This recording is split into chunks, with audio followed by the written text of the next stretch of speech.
अब हम इनकी जो एनाटॉमी है स्टार फिश की, उसकी अगर बात करें तो जिस तरह मैंने स्टार फिश बनाई थी, अगर उसके ऊपर वाली स्किन को हटा दिया जाए तो हटाने के बाद उसके नीचे जो है वो हमें इस तरह की कुछ कार्टिलेज की बनी हुई बोन्स नज़र आती हैं। ये जो सर्कल्स हैं ये वाली वो बोन्स हैं जिनको बोनी ओसिकल्स कहते हैं बेसिकली। तो इन बोनी ओसिकल्स के ऊपर ही वो वाले जो स्ट्रक्चर मैंने आपको स्पाइन कहा था ये इनके ऊपर लगे हुए होते हैं और फिर अल्टीमेटली वो स्किन से बाहर आए हुए होते हैं थोड़े थोड़े। तो इस तरीके के साथ ये वही वाले स्ट्रक्चर हैं, लेकिन ये अंदर उन बोनी ओसिकल्स के साथ डायरेक्टली अटैच होते हैं। एक बोनी ओसिकल दूसरे बोनी ओसिकल के साथ अगर इनकी अटैचमेंट होनी, तो आपको पता है बोन एक दूसरी बोन के साथ मसल्स के जरिए अटैच होती है, तो हम लोग जो है वो इनको फ्लेक्सिबल मसल्स कहते हैं। तो बेसिकली ये वो वाले मसल्स ही हैं जो इनको इस तरीके के साथ लोकोमोशन में हेल्प करते हैं, मूवमेंट तेजी से करने देते हैं। उसके बाद ये सारी की सारी बाकी बोन्स हैं और इनके ऊपर जो स्पाइन लगे होते हैं उनको ट्यूबरकल कहते हैं। तो इस तरीके के साथ ये है इसकी इंटरनल एनाटॉमी। अगर इसके ऊपर से स्किन को हटा के देखा जाए तो इस तरह का स्ट्रक्चर हमें नज़र आता है, और अगर इसके ऊपर स्किन भी हो तो सिर्फ और सिर्फ जो ऊपर हमें चीज़ नज़र आती है वो ट्यूबरकल्स नज़र आते हैं जो कि इन बोनी ओसिकल्स के ऊपर अटैच होते हैं। अब आपको याद होगा जो फर्स्ट फाइलम मैंने आपको पढ़ाया था फाइलम पॉलीफेरा, उसके स्पॉन्जेस के अंदर मैंने आपको एक सिस्टम बताया था कैनाल सिस्टम।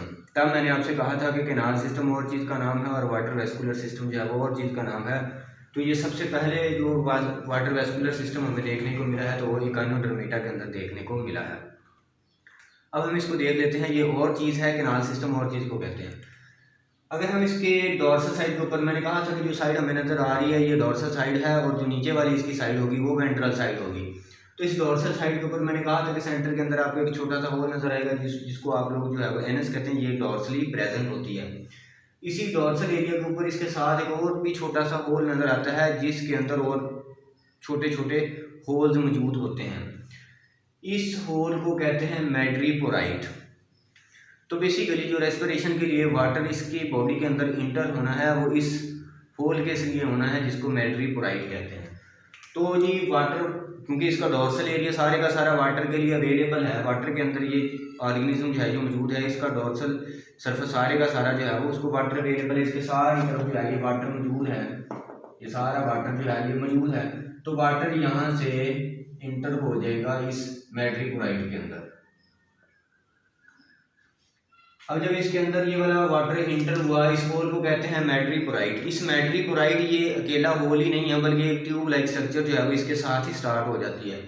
उस ट्यूब को कहते हैं स्टोन कैनाल, वो वाली स्टोन कैनाल। अब ये किस तरफ को मूव कर रहा है, ऊपर से आपने देखा तो मैड्रीपोराइट था, अब डॉर्सल से वेंट्रल की तरफ, आप नीचे की तरफ ये वाली चीज़ जा रही है। ये नहीं है कि ये डॉर्सली ही सारा काम हो रहा है, ये सरफेस के ऊपर नहीं हो रहा बल्कि ये इन साइड का बॉडी जा रहा है। ऊपर होल नजर आया, होल के बाद ये वेंट्रली मूव की है ट्यूब, वेंट्रली मूव करने के बाद इस ट्यूब का नाम मैंने आपको कहा है कि स्टोन कैनाल है। स्टोन कैनाल, फिर आगे एक और सर्कुलर कैनाल इसके अंदर देखने को मिलती है जैसे जैसे ये वेंट्रली मूव करता जा रहा है। उस कैनाल को कहते हैं रिंग कैनाल, क्योंकि ये सर्कुलर होती है। तो जो वाटर इस मैड्रीपोराइट में इंटर हुआ वो इस स्टोन कैनाल से होता हुआ आखिरकार रिंग कैनाल के अंदर इंटर हो जाता है। तो वाटर वहां से अब रिंग कैनाल के अंदर आ चुका है। तो ये वाला वाटर अब रिंग कैनाल के अंदर पहुंच गया। अब रिंग कैनाल जो होती है यहां से हर एक जो इसका फीट है, हर एक जो इसकी लेग, आप लोग लेग नहीं इसको फीट ही कह सकते हैं, उन फीट्स की तरफ, क्योंकि 5 फीट हैं स्टारफिश के अंदर, तो 5 फीट्स के अंदर ट्यूब जो होंगी वो इस रिंग कैनाल से अटैच होंगी और सब के अंदर वो मूव करेंगी। तो यहाँ से एक ट्यूब इस तरफ को जाती है, एक ट्यूब जो यहाँ को जाती है, एक यहाँ को और एक यहाँ को, इस तरह एक ऊपर की तरफ जो ऊपर इसका फुट मौजूद है वहाँ की तरफ जाएगी। अब जो वाटर होगा इस रिंग कैनाल में से होता हुआ रेफर हो जाएगा इन बाकी कैनाल्स को जो कि इन फीट्स के अंदर आ गए। तो वाटर जो है ये यहाँ तक आ गया, इन सारे ट्यूब्स के अंदर जो है वो वाटर मूव कर गया। अब इन ट्यूब्स का नाम क्या है, इन ट्यूब्स का नाम है जी रेडियल कैनाल। अब इनको रेडियल कैनाल इसलिए कहते हैं, रेडियल का लफ्ज़ जिस तरह मैंने आपको सिमेट्री बताया कि रेडियल सिमेट्री, क्योंकि ये सेंटर में सारी की सारी कैनाल्स आगे एक रिंग कैनाल के साथ अटैच हो जाती हैं, इसलिए इनका नाम है रेडियल कैनाल। तो वाटर जो है वो अब इन रेडियल कैनाल्स के अंदर आ चुका है। अब रेडियल कैनाल्स के अंदर भी छोटी छोटी ट्यूब्स लगी होती हैं, जिनको मैंने आपको कहा था ट्यूब फीट का नाम मैंने दिया था।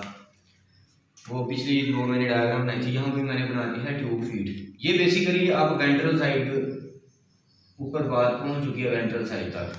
तो चूँकि ये ट्यूब फीट जो है ये वेंट्रल साइड के ऊपर मौजूद होते हैं, तो ये वाटर जो है अब इन ट्यूब फीट के अंदर इंटर होता है, और ट्यूब फीट से होता हुआ अल्टीमेटली जो है वो फिर से दोबारा बाहर सराउंडिंग में वाटर चला जाता है।